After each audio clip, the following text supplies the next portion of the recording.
not know that friendship with the world is enmity with God.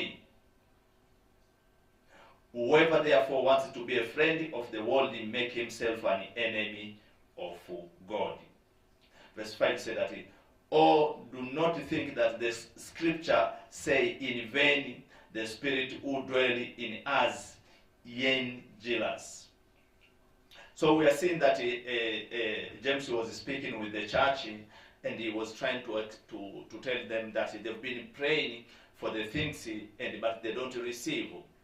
But also the church has been fighting with the power of the evil, but the church is not winning. So many times we've been praying for our need to God, and we don't receive the answer. But also so many times we've been fighting with what we don't want it to do, but we fail. We do what we don't want it to do.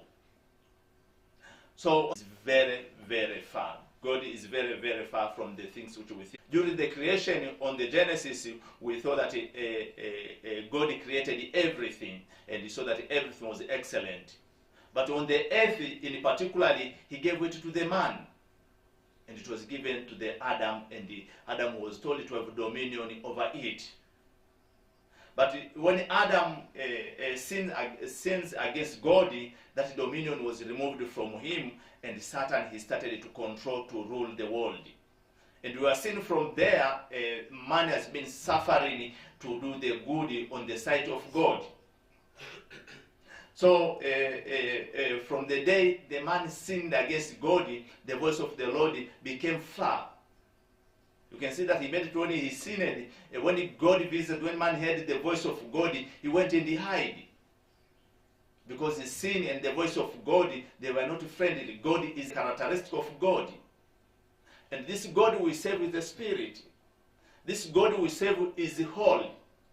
So if we are looking for the voice of God, that means first we need to be in the Spirit, but also we need to be holy. So as a Christian or as a church, when we are praying, that means we need to give the enough time until when we move from the flesh, we go to the Spirit. And when we go to the Spirit, that's when we are able now to change from the sin and to be whole. And when we are whole now, we'll start to have the access to the things of God. As I said, that God sits in the sight of the eternity, where they are elders, according to the Revelation 4, verse 10. Maybe for those of the Bible, they can open on the Revelation 4, verse 10. Revelation 4, verse 10 says that the 24 elders fall down before him who sits on the throne and worship him who lives forever and ever, and he cast their crown before the throne. Cast their crown before the throne. So God is sitting very far, where there is the elders who worship him 24 hours. Elders who worship him what? And because of the way the throne of, there is no power. There is no dominion which is able to rule over us. Because now we are operating in a different frequency. But not only that, in this cycle of the eternity, we have the elders, we have the thrones, we have the dominion, we have the principality, we have the powers, and we have the archangels. So when you look on this cycle of the eternity, you will realize all of these are the arsenals, or the different grades which God has given to us. So the more you upgrade yourself to a level of the grades which are in the cycle of the eternity, that means there is the access power which has been given to you. Access power which has been given to you. But you can't have the access to this eternity or to this cycle of God until you soak yourself in the prayer and worship.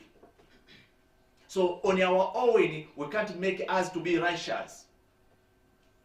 We need to get the time when we soak ourselves in the prayer and worship. And from there now we'll start to hear the voice of the Lord. Maybe we can go together, we read on the book of Daniel. Before we go to Daniel, let's read the Exodus 12, let's see. Let's read it, Daniel 10 verse 20.